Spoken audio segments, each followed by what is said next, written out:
യോഹന്നാൻ 2:5. അവൻ്റെ അമ്മ പരിചാരകരോട് പറഞ്ഞു, അവൻ പറയുന്നത് പോലെ ചെയ്യുന്നു. സ്നേഹം നിറഞ്ഞവരെ, ഈ ജപമാല മാസത്തിൽ പരിശുദ്ധ അമ്മ നമ്മോട് ആവശ്യപ്പെടുന്നത് നമ്മുടെ ജീവിതത്തിലെ ഓരോ നിമിഷവും യേശു ആഗ്രഹിക്കുന്നത് പോലെ ജീവിക്കുവാനാണ്. നാം ജപമാല ചൊല്ലി പ്രാർത്ഥിക്കുമ്പോൾ തീർച്ചയായിട്ടും പരിശുദ്ധ അമ്മയുടെ സംരക്ഷണം നമുക്ക് ലഭിക്കും.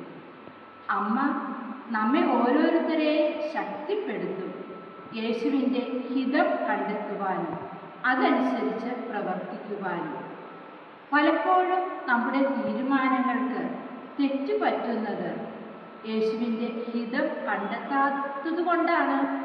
അതുകൊണ്ട് ഏകാന്തതയിലും നിശബ്ദതയിലും ഇരുന്ന് യേശുവിൻ്റെ സ്വരം ശ്രവിക്കുവാനും അതനുസരിച്ച് പ്രവർത്തിക്കുവാനും നമുക്ക് സാധിക്കണം.